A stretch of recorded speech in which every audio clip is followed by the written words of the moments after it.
Baik, terima kasih. Assalamualaikum warahmatullahi wabarakatuh. Pertama-tama saya akan mengucapkan terima kasih kepada panitia dari eh, Scientific Committee yang telah memberikan kesempatan kepada saya untuk mempresentasikan ikut berpartisipasi dalam event ilmiah ini. Pada kesempatan kali ini saya akan mempresentasikan tentang kardiak aritmia. Masih ada hubungannya dengan beberapa materi sebelumnya, yaitu tentang acute coronary syndrome. Jadi kita akan belajar sedikit tentang cardiac arrhythmia, terutama pada setting acute coronary syndrome. Jadi ini adalah outline dari presentasi saya. Jadi kita nanti akan belajar tentang patofisiologi sedikit, kemudian ada beberapa tipe ventricular arrhythmia, dan tentu saja tentang tata laksana dari ventricular arrhythmia yang terjadi terutama pada setting acute coronary syndrome.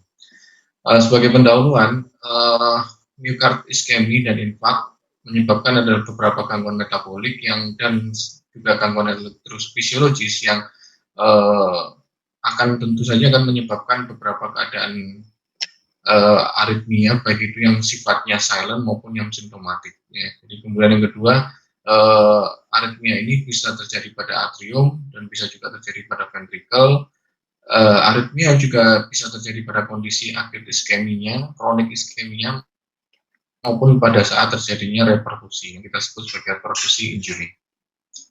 Kalau dari datanya, perbandingan antara atrial maupun ventrikular, brady atau takikardi, kita lihat di sini ternyata semuanya jumlahnya bersama. Tentu saja memang yang paling banyak adalah atrial fibrilasi new onset sekitar 28%. Kemudian beberapa tipe ventricular arrhythmia kita lihat di sana. Kemudian bradycardi, misalkan ada high degree atrioventricular clog, sinus bradycardi, sinus arrest, dan sustained ventricular tachycardia maupun sustained ventricular fibrillation. Ini adalah beberapa tipe arrhythmia yang sering kita jumpai pada kondisi acute coronary syndrome. Sebagai contoh, kalau kita lihat dari EKG yang ada di depan kita ini, misalkan ini adalah suatu pasien yang datang dengan kondisi nyeri dada. Dari EKG kita bisa lihat bahwa ini adalah suatu RBBP dengan ST elevasi, dan kemudian kita menemukan ada satu PVC di sini. Apa yang akan kita lakukan pada PVC di sini? Apakah kita akan mengejar PVC-nya, kita akan terapi PVC-nya, atau bagaimana? Itu yang akan nanti kita akan coba pelajari pada virtual course kali ini. Terlebih dahulu kita mau mengetahui tentang patofisiologi dari terjadinya aritmia pada kondisi acute coronary syndrome. Yang pertama adalah seperti pada aritmia pada umumnya, mekanisme dari terjadinya aritmia ada tiga. Yang pertama adalah automaticity atau enhanced automaticity. Dari enhanced automaticity di sini yang banyak disebabkan oleh karena adanya myocard ischemia, kemudian karena adanya myocard ischemia maka akan terjadi gangguan asam basa, kemudian adanya peningkatan respon simpatis, adanya anaerobic glycolysis, dan adanya peningkatan dari adrenergic state. Hal ini akan menyebabkan timbulnya atau mudahnya terjadinya enhanced automaticity atau otot-otot jantung yang sebelumnya tidak memiliki sifat otomatisitas menjadi memiliki sifat untuk membangkitkan irama aritmianya sendiri. Kemudian yang kedua adalah re-entry. Kita tahu bahwa pada pasien iskemia maka hal tersebut akan menyebabkan adanya beberapa daerah yang mengalami scar, yang apabila infark akan mengalami scar, dan kita lihat bahwa scar di sini akan menyebabkan adanya area yang di sekelilingnya bisa timbul terjadinya re-entry di sekeliling dari daerah scar tersebut. Hal ini adalah aritmia yang kita biasanya terjadi pada chronic state, di mana ventricle tachycardia ataupun aritmia lain disebabkan oleh karenanya re-entry yang mengelilingi daerah scar tersebut. Sebagai contoh, ini kita lihat ini adalah gambaran dari dari mapping 3D dari ventricle pada saat terjadinya ventricular infarct. Kita lihat di sini yang ungu ini adalah daerah-daerah yang masih bagus, masih normal. Kita lihat bahwa voltasenya tinggi, sedangkan yang merah-merah ini adalah daerah yang mengalami scar. Dan kita lihat dengan adanya scar yang tersebar ini akan menyebabkan listrik itu mudah sekali untuk berputar-putar dengan jalur-jalurnya sendiri, yang hal tersebut yang akan menyebabkan ventricular arrhythmia atau ventricle tachycardia yang bersifat re-entry. Kemudian yang ketiga adalah trigger activity. Trigger activity ini lebih banyak pada pasien terjadi pada dominan pada aritmia yang disebabkan oleh karena reperfusion injury. Yang tadi saya jelaskan, ini saya sampaikan bahwa aritmia pada kondisi acute coronary syndrome itu bisa terjadi pada kondisi iskemiknya maupun terjadi pada saat dilakukan reperfusi. Kita bisa melihat di sini sebagai contoh pada saat reperfusi maka akan terjadi kalsium overload di dalam sel yang dimana hal tersebut salah satunya akan menyebabkan mudahnya timbulnya aritmia. Kemudian kita belajar satu-satu. Yang pertama adalah tentang ventricular arrhythmia. Mungkin teman-teman sejawat dokter umum sekalian pasti mengenali tentang ventricular arrhythmia. Misalkan ini adalah suatu ventricle tachycardia. Kemudian yang kedua ini adalah suatu premature ventricular complex atau PVC, dan yang terakhir ini adalah ventricular fibrillasi atau torsade koa mungkin yang ini. Ventricular arrhythmia pada ACS bisa terjadi pada setting pre-hospital, pada saat akut 48 jam pertama, pada 48 jam sampai 40 hari, bahkan bisa juga digolongkan pada aritmia yang terjadinya cukup terlambat. Pada pasien-pasien yang pre-hospital ventricular arrhythmia, ini biasanya yang paling sering sih yang kita dapatkan adalah VPC, dan biasanya juga asimptomatik, tetapi sekali lagi aritmia ventricular arrhythmia pada kondisi pre-hospital ini juga sangat berhubungan dengan terjadinya pre-hospital cardiac arrest.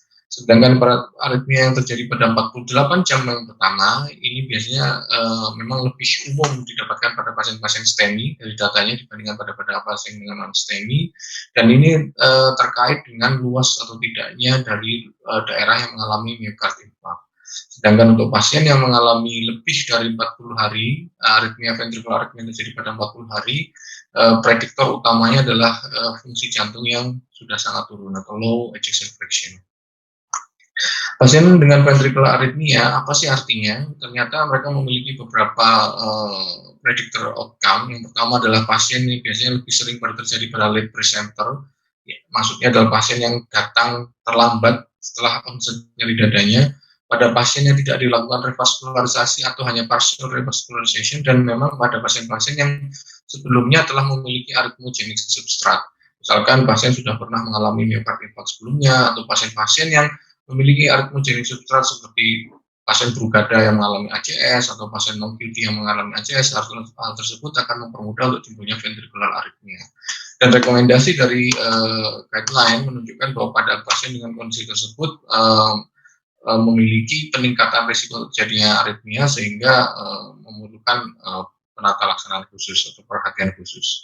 Dan ini adalah guideline yang saya ambil pada tahun 2018 tentang manajemen pada ventricular arrhythmia pada ACS. Kalau sini kita bisa bagi, yang menjadi rekomendasi utamanya adalah koreksi dari imbalans elektrolit, baik itu kalium, terutama kalium dengan target 4,5, kemudian pembelian beta blocker atau amiodaron, class of recommendation-nya 1, jadi sebaiknya bisa kita lakukan atau bisa kita berikan.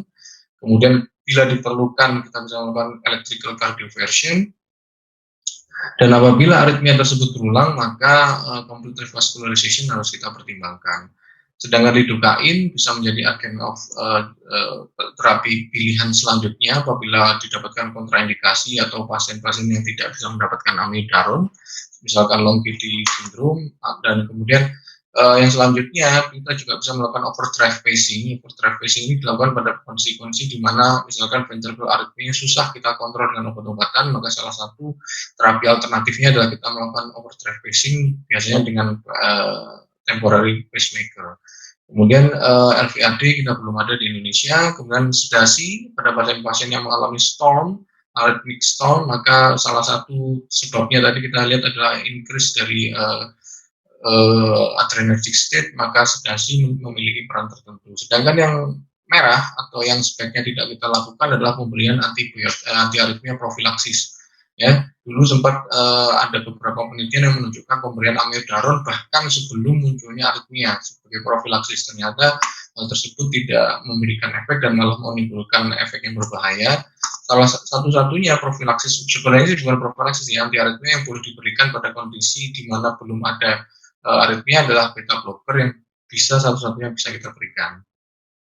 Pada kondisi aritmia storm, kita bisa melihat apabila pasien tersebut muncul VF yang berulang atau VT yang berulang, di mana mengharuskan kita berkali-kali melakukan kardioversi, sementara kita sendiri tahu bahwa kardioversi tersebut juga memiliki efek yang tidak baik, tidak terlalu baik pada kondisi miokardnya, menimbulkan kerusakan miokard yang mungkin luas, maka salah satu pilihan terapi adalah kita bisa melakukan overdrive pacing. Jadi pasien kita berikan obat anti aritmia, kita berikan temporary pacing, dan heart rate-nya kita kontrol, kita naikkan untuk mencegah timbulnya, terutama pada pasien-pasien yang bradikardi dependent aritmia, yang begitu dia bradikardi, PVC-nya muncul, PVC-nya akan memicu terjadinya ventricular arrhythmia. Kemudian kedua adalah complete revascularization, tidak hanya pada compression-nya, kemudian beta blocker bisa kita lakukan di sini, dan sleep sedation. Dan kemudian apabila pada pasien-pasien yang memang aritmianya tidak bisa terkontrol dengan amiodaron, lidocaine, dan obat-obatan anti aritmia serta teknik-teknik yang sudah kita lakukan di atas, maka primary catheter ablation atau ablasi yang dilakukan pada saat event akutnya bisa dipertimbangkan, walaupun memang resikonya sangat tinggi dan tidak semua center mampu melakukan. Ini adalah contoh dari tachycardial pacing. Kita bisa melihat di sini pada saat terjadinya tachycardi, kemudian kita overdrive, kita pacing, dengan tentu saja kalau kita ingin mengoverdrive aritmenya, maka tachycardinya, pacingnya harus lebih cepat, dan hal tersebut bisa menterminasi. Ini sebenarnya sesuatu yang umum yang dilakukan pada kondisi pada ICD, misalkan kita mengenal adanya anti tachycardial pacing pada terapi ICD.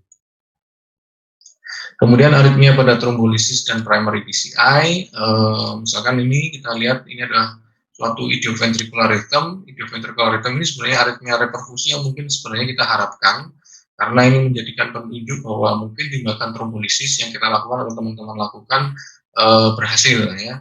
Dan kemudian untuk aritmia-aritmia lain yang timbul secara trombolisis, sebenarnya terapinya atau terapinya tidak jauh berbeda, tergantung pada kondisi. Apabila mengancam, apabila dengan hemodinamika tidak stabil, maka obat-obatan anti aritmia, kardioversi, dan defibrilasi harus dipertimbangkan. Kemudian ini adalah aritmia-aritmia yang terjadi pada PCI, pada primary PCI, yang sebagian besar memang accelerated idioventricular rhythm, suatu reperfusi aritmia, dan sebagian besar yang lain terapinya pun kalau kita lihat standar, ya. Jadi kalau memang diperlukan misalkan dengan VT dengan kondisi tidak stabil, maka direct current cardioversion, kemudian overdrive pacing juga tetap bisa kita lakukan, terutama pada kondisi PCI di mana kita sudah memiliki akses untuk ke dalam ventrikelnya. Kemudian beta blocker dan amiodaron juga bisa kita pertimbangkan. Sekali lagi, memperbaiki kondisi elektrolit, misalkan terjadi hipokalemi ataupun magnesium pada saat primary PCI, koreksinya juga bisa menjadi salah satu terapi dari kondisi-kondisi aritmia selama reperfusi.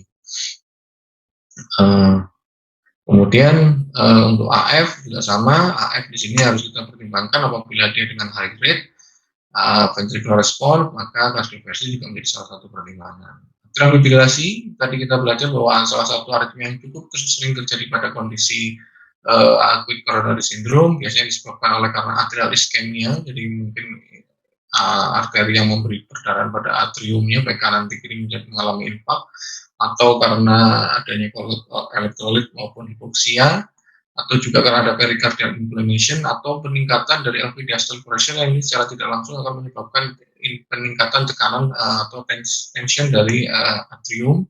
Hal tersebut memudahkan terjadinya aritmia yaitu atrial fibrilasi. Manajemennya kalau kita lihat ternyata intinya sih hampir seperti AF pada umumnya. Kalau kita anggap sebagai new onset, maka sebaiknya kita kembalikan kepada rhythm control, jadi kita kembalikan kepada irama yang dasarnya, sedangkan pada kondisi-kondisi yang rapid ventricular response di mana dia sebelumnya sudah AF, maka cukup kita lakukan rhythm control dengan terapi-terapi yang tidak jauh berbeda pada AF pada umumnya. Bagaimana dengan bradycardi dan bundle branch block? Kalau kita lihat, ini adalah blood supply dari conduction system. SA0 itu 40% dari left coronary artery, sedangkan RCA 60% dari coronary artery, AV node dari left coronary artery, left bundle dari left coronary artery, dan seterusnya. Sehingga apabila ada salah satu cabang arteri tadi yang mengalami infak, maka tentu saja jalur konduksinya akan mengalami masalah, ya. Ini ada beberapa summary-nya. Apabila new LBBB adalah area yang cukup besar, biasanya melibatkan RCA dan LAD. Kalau kita ingat guideline yang terdahulu, new LBBB ini dianggap sebagai sama dengan suatu new atau presumably new, dianggap sebagai suatu STEMI, sedangkan AV block ini apabila mengalami inferior, ini biasanya letak bloknya adalah di atas cis bundle, sehingga biasanya transient bisa kembali sendiri, terapinya lebih ke arah terapi infaknya dan mortalitasnya bisa rendah, sedangkan pada pasien dengan anterior MI ini biasanya letaknya adalah below his bundles dan biasanya akan menjadi lebih permanen sehingga untuk memerlukan pemasangan permanen pacemaker. Sedangkan pada pasien dengan anterior MI yang mengalami RPPP biasanya worst prognosis, prognosis yang cukup buruk karena berhubungan dengan area infak yang cukup luas. Kita bisa lihat ini adalah contoh-contohnya. Ini total AV block pada inferior MI, ini adalah RPPP dengan RPPP pada stem anterior, dan manajemennya kita lihat prinsipnya adalah revaskularisasi, jadi daerah yang terpengaruh tadi dilakukan revaskularisasi, kemudian temporary pacing dan permanent pacing apabila diperlukan. Bradykardia algoritmenya kita lihat tidak jauh berbeda. Awal kita bisa memberikan sulfasatropin, kemudian bisa dimiliki dopamin, epinefrin, dan apabila diperlukan transkutan maupun transvenous pacing. Ini transvenous pacing yang bisa kita lakukan, kemudian ini adalah terapi-terapi elektrik. Sedangkan selanjutnya untuk lebih dari 40 hari pada sudden ini ventricular arrhythmia pada ACS ini berhubungan dengan sudden cardiac death, di mana kita bisa melihat bahwa 75% pasien sudden cardiac death ini disebabkan coronary heart disease, dan kita tahu bahwa terjadinya ventricular arrhythmia ini hitungannya adalah menit dan detik, di mana membutuhkan pertolongan yang cepat sehingga kadang defibrilasi ini tidak cukup sehingga kita mengenal alat yang kita sebut sebagai ICD, di mana prinsipnya adalah terapi defibrilasi yang dimasukkan ke dalam dada kita. Dan kalau kita lihat indikasinya ada dua, yaitu primary prevention untuk pasien-pasien CAD yang belum pernah mengalami event, dan secondary prevention untuk pasien-pasien CAD yang sudah pernah mengalami event. Ini adalah guideline-nya. Apabila kita lihat pasien dengan ischemic heart disease untuk primary prevention dengan EF kurang dari 40, kita bisa melihat apabila EF-nya kurang dari 30, lebih dari 40 hari, maka ICD kelas 1, dan ini apabila EF-nya kurang dari 40 dengan VT sama ICD kelas 1. Sebenarnya ini kalau sudah VT sudah masuk secondary prevention. Dan kita juga mengenal ada beberapa modalitas seperti EP study yang bisa kita lakukan untuk menguatkan indikasi kita untuk melakukan pemasangan ICD. Sedangkan secondary prevention saya rasa ini jauh lebih mudah. Intinya pada pasien-pasien dengan ischemic heart disease dengan sudden cardiac arrest survivor atau adanya documented monomorphic atau VT atau siap cardiac syncope, maka kita bisa melihat bahwa ICD termasuk rekomendasi yang cukup kuat.